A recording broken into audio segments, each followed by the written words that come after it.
Alrighty, this video is for people who ask to see all the games. I'm going to start with the Wii and the GameCube games. We're in USB Loader GX. These are all the Wii games, 71 Wii games. Starting at the top, I'm going to scroll down, just pause the video if you need a better look.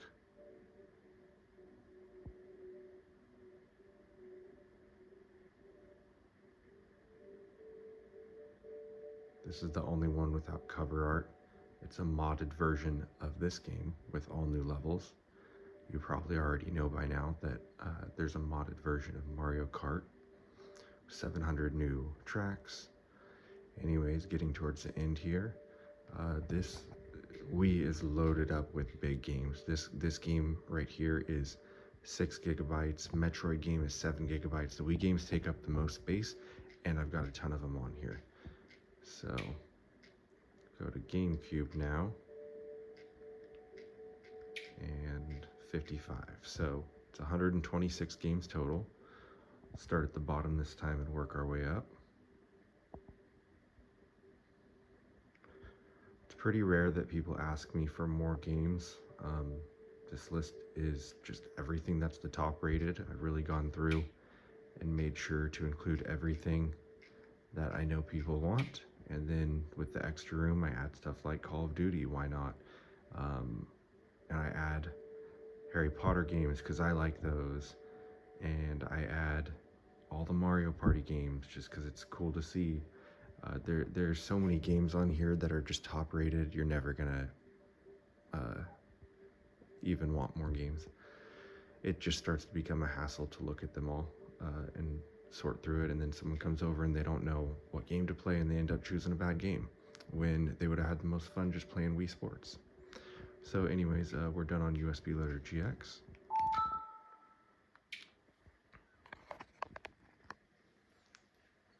And if you are purchasing a console from me, typically I do charge $10 extra if you want me to add all of these retro emulators.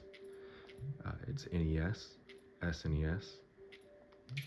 I'll go through them. I'm going to try to show you all the games, so I don't need to tell you what everything is. I'll start with NES. This, I think, is going to be the oldest, or maybe Game Boy might be a little older. So you're going to be there. You go up one level, and you're on your games.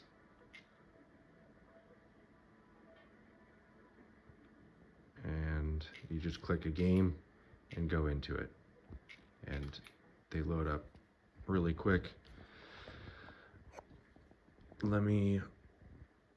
There's not really much to talk about at this point. I'm just showing all the games that are included. So now we're on SNES. This was the console that came out after the NES, of course. You got the Nintendo Entertainment System, and this is the Super Nintendo Entertainment System. All right.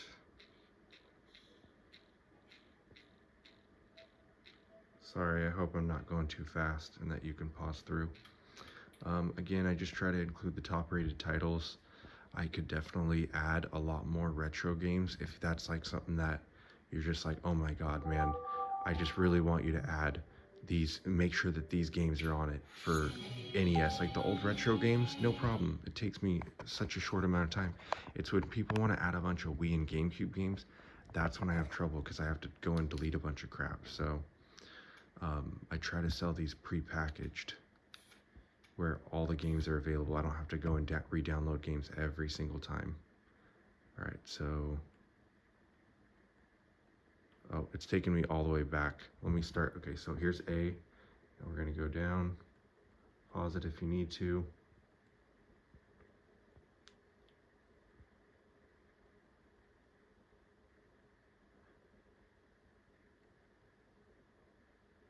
Probably getting towards the end, I think.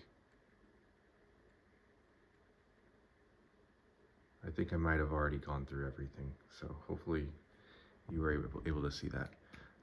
It's kind of annoying. It doesn't let you get to the bottom of the menu. It like scrolls you back to the top. So anyways, like I was saying, I don't try to just include a ton of shovelware is what it's referred to, where it's just like adding games just to say you have 10,000 games. Of course I could freaking add 10,000 games to these retro emulators, But, and it's not that it takes up much space. That's the thing, is I could add it and it would take up 1% of the hard drive to literally add 10,000 of these games. Like, to put it into perspective, it is so small. They're kilobyte games, or 1 megabyte. It's insane. And a Wii game is 5,000 times bigger. So again, you go up 1 level. All your games are right here.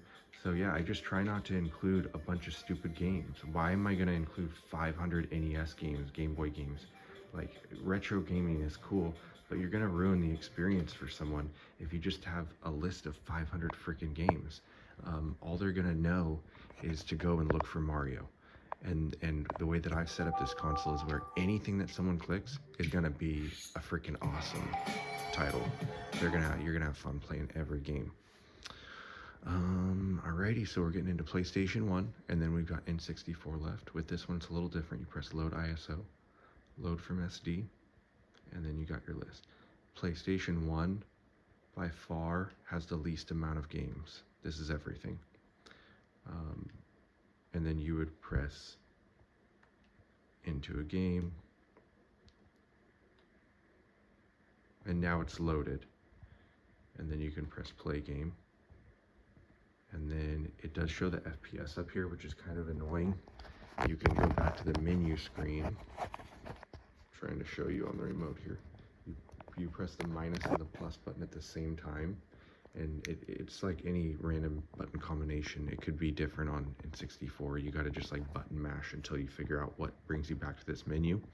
And you can go into the settings here, go to video, turn that show FPS off, because you don't want to see that while you're playing a game.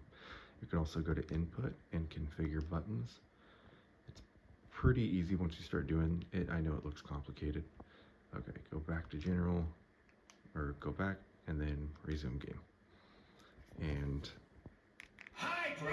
yeah, so exit out of this, and then the last one is N64. I don't think I've mentioned yet, with PlayStation 1 and N64, I don't want to guarantee the functionality of all the games. I just went through and tried to delete a bunch of N64 games that I know don't work. So a lot of these should work now for you, but there are known glitches, and it's just a little bit more difficult for the Wii to run N64 and PlayStation games. If you notice here, this has 4 controller slots. The PlayStation 1 only supports 2. And you can also plug in controllers via USB to the back of the console, and they should work here. Okay, so it's the same thing as PlayStation 1. You go and load it from here, and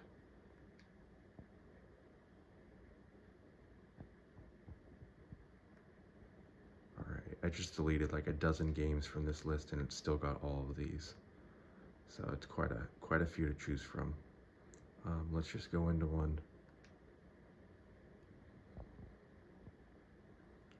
But anyways, I don't want to make this video too long. Basically everything on this console will run flawlessly except for N64 and PlayStation 1. Okay, those two I cannot guarantee. Just consider them a bonus. You can fiddle around with them. I want to say at least half of them are going to work for you, especially PlayStation 1. Anyways, if you ever have any questions, you can try to check out my other videos, or just ask me. But hopefully this was a good little run through of why you should stick with my game plan of not just going with the first console you see online that says 10,000 or 20,000 games. Like, you want to have nice clean menu screens, and you don't want your console to be loaded with crap that no one wants to play. It's just that simple. So anyways, thank you for watching.